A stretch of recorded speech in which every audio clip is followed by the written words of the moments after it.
화이팅 라디오 이동의 뉴스 정면승부 3부 시작하겠습니다. 오늘 나온 뉴스 언박싱 해드리는 기자 언박싱. 오늘은 헤럴드 경제 배도원 기자 만납니다. 배 기자님. 네, 안녕하십니까. 코로나19 상황 정리해 주시죠. 예, 유행 상황이 심상치가 않습니다. 중앙방역대책본부에 따르면 오늘 0시 기준 국내 코로나19 신규 확진자는 정확히 700명이 늘었습니다. 전날보다 32명이 늘어나면서 석 달여 만에 700이라는 숫자를 보게 됐는데요. 3차 대유행이 정점을 찍고 내려오던 올해인 1월 869명의 확진자를 기록한 이후 91일 만에 최다 확진 숫자입니다. 증가세가 좀 갑작스럽다 보니까 좀 무섭게 느껴질 정도인데요. 최근에 한 달 이상 한 300~400명대에 머물면서 정체기에 접어들었다가 불과 일주일 만에 500명대, 600명대를 거쳐서 700명 선까지 올라선 모습입니다. 방역지표 곳곳에서도 경고음이 울리고 있는데요. 언제 어디서 감염됐는지 알지 못하는 환자가 지난해 12월 초 이후에 계속 20%대를 나타내고 있고, 또 확진자 한 명이 몇 명을 감염시키는지 보여주는 감염 재생산 지수도 전 권역에서 1을 넘은 상태입니다.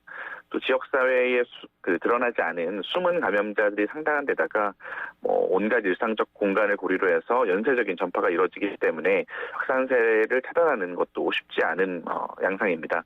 전문가들은 이 지금의 확진자 증가 추세가 3차 대유행의 정점기 직전과 비슷한 양상을 보이고 있다면서 추가적인 방역 조치가 없으면은 더 큰 규모의 4차 유행이 본격화할 수 있다는 우려를 제기하고 있는데요. 예. 최근 일주일간 하루 평균 확진자가 566명 꼴인데 이게 거리두기 단계 조정의 핵심 지표인 핵심 지표로 봤을 때 2.5단계 수준을 웃돌고 있는 그런 상황입니다. 예. 자, 그렇기 때문에 이제 거리두기 단계를 격상해야 되는 것 아니냐 이런 이야기 좀 나오고 있는 것 같습니다. 예, 그렇습니다. 이게 내일 결정이 나는데요. 물론 내일 확진자 상황도 좀 봐야 하고 현재로서 예단하기는 힘들지만 일단은 거리두기 단계 격상 가능성도 이번에 상당히 좀 커진 것 같고, 또 아니면 그에 버금가는 방역 조치 강화 가능성이 거론이 되고 있습니다. 특히 의사들이나 전문가들을 중심으로 거리두기 단계 격상에 좀 목소리가 계속 터져 나오고 있는 상황인데요. 방역 당국의 고민이 좀 깊어지는 것으로 보입니다. 다만 오늘 권덕철 보건복지부 장관의 그 발언을 보면은 단계 격상을 암시한다기보다는 특정 업소나 업종을 대상으로 좀 한정해서 핀셋 방역 조치가 추가될 가능성이 좀 더 무게가 실리는 분위기인데요. 권 장관은 이 일부 업소나 업종에서 방역 수칙을 안 지켜서 확진자가 나오는 경향이 있기 때문에 이런 집단 감염이 많이 발생한 곳에 특화해서 실효성을 강화하는 방안을 검토 중이라고 말을 했습니다. 권 장관의 발언을 좀 더 들어보면은 거리두기 조정에서 가장 어려운 게 국민들의 피로도가 누적된 상황이다라고 언급을 하면서 가장 쉬운 건 단계를 올리는 건데, 그러면 선의의 피해자가 너무 많이 생기기 때문에 이런 피해를 주지 않는, 선의의 시민들에게 피해를 주지 않는 방법을 찾아서 시행 방안에 담고 있다라고 설명을 했습니다. 네, 지금 거리두기 때문에 우리 국민들 또 자영업자들 피로감이 극심한 상태 아니겠습니까? 예, 맞습니다. 근데 이 와중에 다시 격상을 한다 그러면 지금까지 방역 당국의 통제 잘 따라주던 민심이 또 어떻게 될지, 또 이렇게 되면 또 자영업자들만 볼모 삼는 거 아니냐. 맞습니다. 왜 종교시설은 그러면 셧아웃 시키지 않느냐. 이런 불만이 나올 것 같긴 한데요. 그렇기 때문에 이제 방역과 이 민생을 동시에 챙겨야 되는 정부가 참 고민스러운 상황이 좀 놓인 그런 모습입니다. 그렇군요. 알겠습니다. 자, 정치권 이야기 해보죠. 오세훈 시장이 오늘 취임 후 바로 출근을 했죠? 예, 그렇습니다. 10년 만에 서울시장직에 복귀한 오세훈 신임 시장이 오늘 오전 현충원 참배 일정을 시작으로 시청과 시의회를 오가면서 일정을 소화를 했습니다. 일단은 그 현충원 참배 후에 기자들을 만나서 코로나 사태로 어려운 시민 여러분들을 잘 보듬고 챙기는 시장이 되겠다라고 다짐을 했고요. 또 이어 서울시청으로 이동해서 환영 인사를 받고 국민의힘 의원총회 화상회의에 참여를 했습니다. 화상으로 국민의힘 의원들에게 감사를 표하면서 정말로 유능함과 능숙함을 보여서 다르구나, 일 잘한다라는 평가를 받아서 내년 정권 교체에 초석을 놓는데 최선의 노력을 다하겠다라고 말을 했고요. 첫 예방 일정으로는 시청사 건너편에 있는 서울시 의회를 찾았습니다. 여기에서 김인호 서울시 의회 의장을 만나서 각별히 도와달라고 고개 숙여 인사를 하면서 시의회에 적극적인 협조를 요청했습니다. 예. 자, 시의회 대부분이 민주당 시의원들이기 때문에 90% 이지 않습니까? 예. 그러다 보니 아마 오세훈 시장도 그거를 우려해서 방문한 것 같네요. 예, 그렇습니다. 말씀하신 것처럼 시의원 109명 중에 101명이 더불어민주당 소속인데요. 그러니까 이들의 협조가 없으면은 제대로 일을 하기 힘든 상황입니다. 오 시장은 이 김인호 서울시의회 의장하고 만나서 전폭적인 지지가 없으면은 어떤 일도 원활하게 하기가 쉽지 않다라고 털어놓으면서 뭐 철학을 달리하기 때문에 논의가 필요한 부분도 생기겠지만 그럴 때마다 시민의 어떤 편익이나 행복을 기준으로 해서 소통이 되고 풀려나갈 수 있다고 생각한다고 당부를 전했는데요. 이 김기덕 시의회 부의장을 찾아가서도 예산을 안 주면은 할 수 있는 게 얼마나 있겠냐, 잘 부탁드린다라고 고개를 숙였고, 오후에는 이 성동구청 내 이제 코로나19 예방접종센터를 찾아서 현장 둘러보는 일정을 가졌는데, 여기서 기자들과 만나서는 시의회 의장단이 적극적인 협조를 약속해줬다면서 의장단을 방문하고 나니까 마음이 많이 놓였다라고 말을 하기도 했습니다. 실제로 이 시의회 민주당이 오늘 오 시장 취임에 맞춰 성명을 내고 시민의 엄중한 선택을 겸허한 마음으로 존중한다면서 오 시장의 당선을 축하하는 메시지를 내기도 했는데요. 시의회 민주당은 집행기관에 대한 견제와 감시라는 의회 본연의 자세를 잃지 않으면서도 정쟁적인 대립관계는 지양하고 협력할 부분은 적극적으로 하겠다라고 밝혔습니다. 그러니까 이제 민주당이 장악한 시의회가 일을 제대로 못하게 발목 잡는 거 아니냐는 일각의 우려를 좀 불식시키는 메시지로 해석이 되고요. 다만 이제 민주당 시의회가 오는 19일 날 본회의에 이 오세훈 시장의 후보 시절 나왔던 내곡동 땅 의혹 관련 진상규명을 위한 행정사무조사 요구안을 상정하겠다라고 밝힌 상황이기 때문에 오 시장과 시의회의 관계가 어떻게 흘러갈지는 좀 더 지켜봐야 할 것 같습니다. 예. 오세훈 시장이 공약으로 여러 가지를 내놨습니다만 방금 말씀하신 대로 뭐 여대 야소 의회이기 때문에 오 시장이 협조를 받지 않고서는 본인이 공약한 약속을 제대로 할 수 없을 것이다. 또한 재건축 규제 완화를 계속 언급했습니다만 오늘 정부에서 나온 메시지는 지자체 단독으로 안 된다. 무슨 이렇게 나왔기 때문에 예, 그렇습니다. 예, 오세훈 시장으로서는 앞으로 어떻게 정부와 또 의회와 협조하느냐 여기에 따라서 성과를 낼 수 있을 것 같고요. 네, 맞습니다.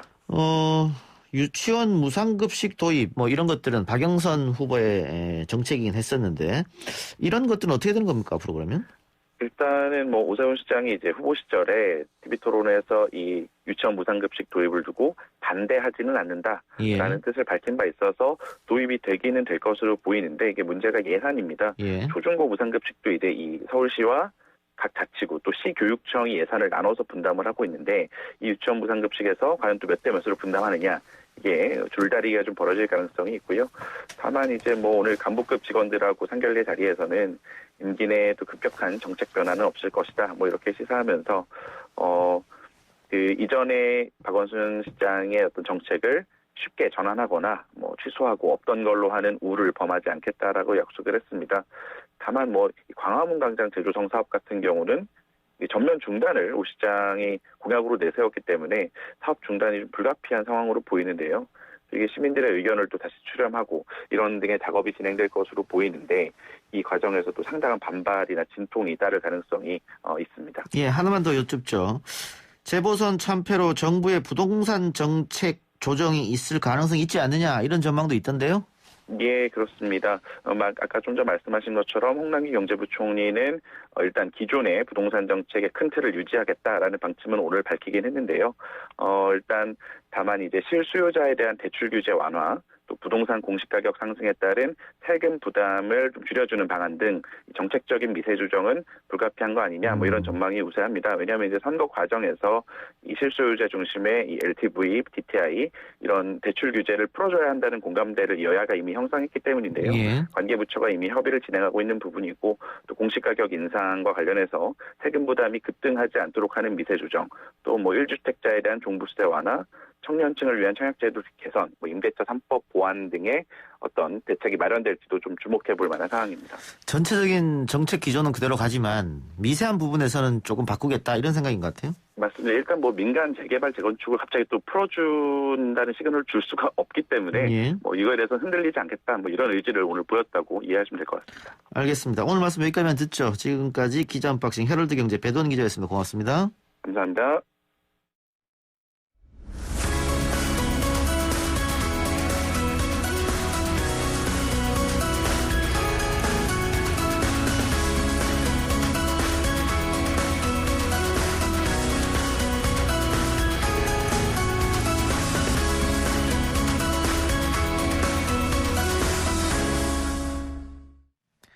코로나19 국내 확진자 수가 700명대로 들어섰습니다. 지난 3차 대유행에 정점을 찍은 이후 3개월 만에 최다 확진자 수를 기록한 것인데요.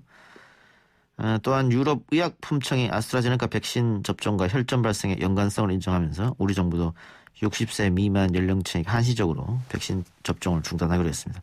갈수록 빨라지는 코로나19 확산세가 단기간에 끝날 수 있을지, 또 안심하고 백신을 맞아도 되는 것인지 전문가와 함께 이야기 나눠봅니다. 이대 목동병원 호흡기내과 천은미 교수 연결되어 있습니다. 교수님 나와 계십니까? 네, 안녕하십니까.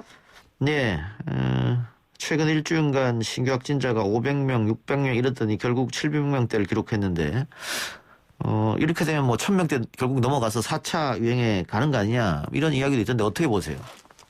네, 3월에 단계 완화가 된 2주 경과 시점이 3월 중순 말이었습니다. 네. 그때부터 일례로 학생 감염 사례를 보면 3월 18일부터의 그 감염 사례가 급격히 증가를 하고 있고, 이것이 국내에서도 지난주부터 양성률이 많이 올라갔고요. 수도권뿐 아니라 비수도권 전국이 재감염 재생산 지수가 1을 넘고 있습니다. 예. 그 말은 수도권과 비수도권이 동시적으로 증가를 하고 있는 거고, 또한 변이 바이러스 감염자가 무증상 감염자를 통해서 확산을 하고 있기 때문에 지금 4차 대유행은 이미 지난주부터 전 되고 있다고 생각합니다. 이미, 예. 그럼 말씀하신 것처럼 초기 확진자 수가 굉장히 많고, 이게 중요한 게, 확진율이라고 하나요? 이게 한 명이 얼마나 감염시킬 수 있느냐. 이게 계속 1을 넘으면 안 되는데 벌써 계속 1을 넘고 있는 상황이죠? 네, 전국이 다 그 재감염 재생산 지수가 1을 넘었기 때문에 이거는 계속 확산을 할 수밖에 없는 그런 양상이라고 생각합니다. 예. 이렇게 확진자 수가 늘어나고 있는 이유는 어디 있다고 보세요? 우리가 모르는 그 감염자들이 지금 다중이용시설을 통해서 전체 전파를 하고 있는데, 그러한 분들이 대부분 젊은 분들이기 때문에 더 감염이 지금 확산이 되고 있는 거고, 두 번째로는 3차 유행 때 없었던 변이 바이러스가 전파력이나 그런 것이 더 많기 때문에 두 가지 요인이 가장 크다고 생각합니다. 예. 그러니까 자신이 감염된지도 모르고 그러면서 특히 그 바깥 활동을 많이 하는 분들, 이런 분들이 아직 많이 계시다, 이런 뜻이겠네요? 네, 전혀 증상이 없는 분이 최소한 5명 중에 한 분이 있습니다. 그런 분들을 통해서 감염이 확산이 될 확률이 높고, 증상이 있더라도 본인이 그냥 지나치는 경우도 상당히 많다고 생각합니다. 무증상 환자들도 있고, 증상이 있어도 가볍게 그냥 넘어간다거나 아니면 열이 난다고 하더라도 뭐 해열제 먹고 그냥 다시 사회생활 한다든가, 이런 부분들이 분명히 문제가 되고 있는 부분이네요. 네. 알겠습니다. 자, 이렇게 되면 그러면 어떻게 사회적 거리두기를 격상해야 되는 거 아니냐. 거기는 동의하십니까? 이론적으로는 원칙적으로는 동의합니다. 그런데 지금 이제 자영업자들 너무 어려움 때문에 아마 사회적 거리두기 격상을 바로 결정은 못하겠지만, 예. 지금은 수도권, 비수도권이 같이 움직여야 된다고 생각합니다. 그래서 예. 단계를 올리는 것은 비수도권은 아마 2단계까지는 일시적으로라도 단계 격상이 필요할 것 같고요. 수도권에서는 2.5단계를 올리게 되면 대부분 자영업자들이 영업을 거의 할 수가 없기 때문에 사업자별로 위험도별로 아마 조금 방역을 달리하지 않을까 생각합니다. 예. 지금 방역 당국이 사회적 거리두기를 하면서 영업시간 제한이라든가 모임 숫자 금지, 이런 것들만으로는 벌써 한계가 왔다, 이렇게 지적하는 분들도 계시던데요.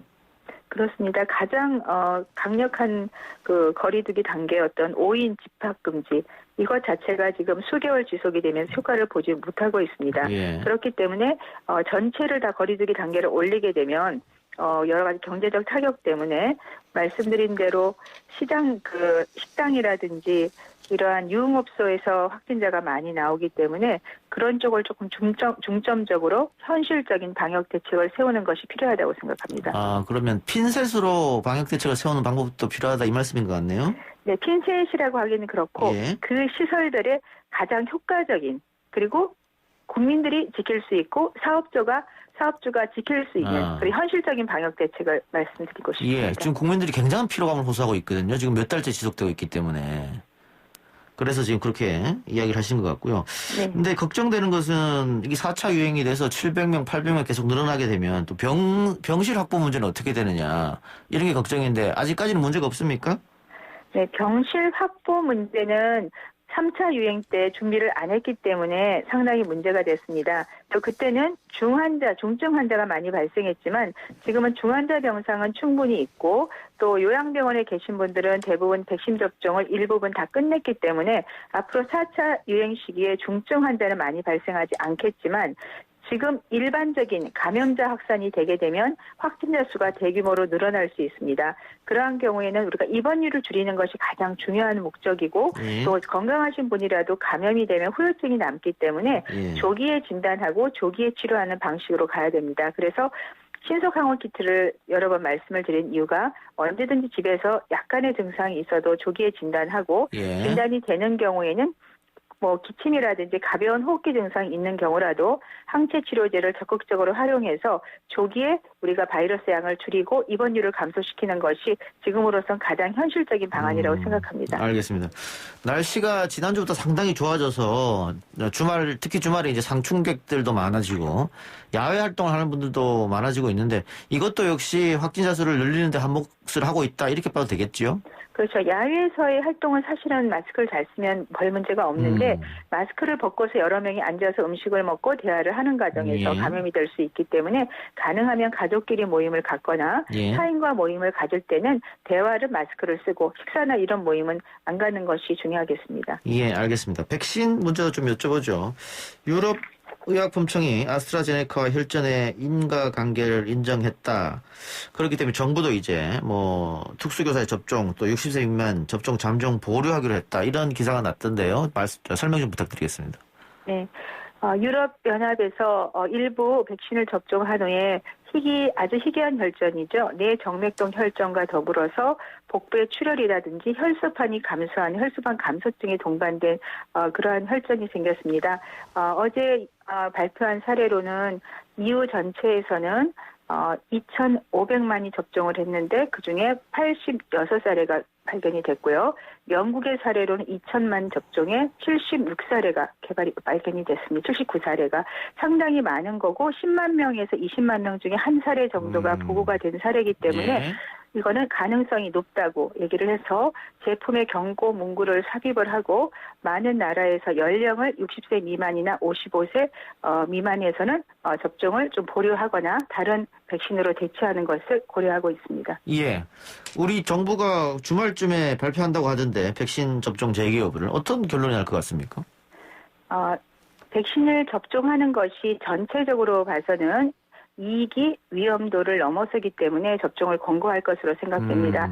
다만 60세 미만의 연령에서는 이 백신을 맞음으로 인해서 생기는 위험도가 더 클 수가 일부분에서 분명히 개인적으로 있을 수 있기 때문에 백신의 선택권을 부여해서 접종을 원하는 분은 접종을 하고 접종을 원하지 않는 분은 개인 방역을 더 철저히 하되 하반기에 접종을 할 수 있게 권고를 해주시고 제품의 경고 문구를 삽입을 해서 의료진이나 일반인들이 이 백신을 접종 후에 생길 수 있는 부작용을 인지를 하고 즉시 대처를 할 수 있는 방안을 마련하는 것이 필요하다고 생각합니다. 그 말씀 중에 이제 백신 교체 가능성도 말씀해 주셨는데 지금 그런데 백신 수급에 문제가 있다 이런 얘기가 좀 들리던데요. 이건 어떻게 되는 겁니까 그러면? 네, 2분기에 원래 계획했던 백신이 지금 전 세계적으로 부족해서 수급이 잘 되고 있지 않습니다. 그러나 미국이나 유럽이 2분기 내에 백신 접종이 어느 정도 이루어지게 되면 RNA 백신이나 노바백스 같은 백신들이 아마도 3분기 이후부터는 조금 원활히 공급이 될 것으로 저는 생각합니다. 그때 지금 접종이 되지 않은 대부분의 국민들에게 저는 하루에 100만 명, 200만 명 동시에 접종을 한다면 한 달 이내에 사실은 3, 4분기 이내에 집단 면역이 형성이 될 수 있다고 생각하기 때문에 현실적으로 2분기 내에는 개인 방역과 신속 진단, 조기 치료를 목적으로 하고 3, 4분기에 집단 면역을 형성하는 것도 방법이라고 생각합니다. 백신만 준비가 된다면 하루에 100만, 200만 충분히 접종이 가능한 그런 시스템을 우리가 갖고 있는 겁니까? 네, 준비가 되고 있다고 생각하고요. 미국은 지금 400만 명 이상 접종을 하고 있기 때문에 우리도 충분히 역량이 된다고 생각합니다. 그 러시아 백신 이야기도 자주 나오는데 교수님은 어떻게 보세요? 러시아 백신은 우리가 아스트라제네카 백신과 유사한 아데노바이러스 전달 백신이고, 물론 이것은 인간의 감기 바이러스인 아데노바이러스가 두 개가 결합한 겁니다. 그래서 1차, 2차 접종을 3주간 간격으로 하게 되고 1차가 87% 정도 나오고요. 2차가 91.6%를 상당히 높은 그런 예방률을 보이는데, 이것은 아마도 아데노바이러스가 두 개가 결합이 된 효과로 생각합니다. 예. 그래서 이 스푸트니크 V 같은 경우는 지금의 혈전 같은 문제가 아직까지는 보고가 거의 없기 때문에 예. 좀 더 안전하다는 면에서, 효과 면에서 조금 곽광을 받고 있는 것 같습니다. 그렇지만 여러 백신을 한꺼번에 들어오는 것보다는 효과적인 백신을 한두 개를 저는 전체가 다 접종하는 것이 더 조금 바람직하지 않나 생각을 갖고 있습니다. 예. 그렇다면 수급 상황이 어려워진다면 생각해 볼 수도 있다. 뭐 그런 이야기네요. 네, 맞습니다. 예, 알겠습니다.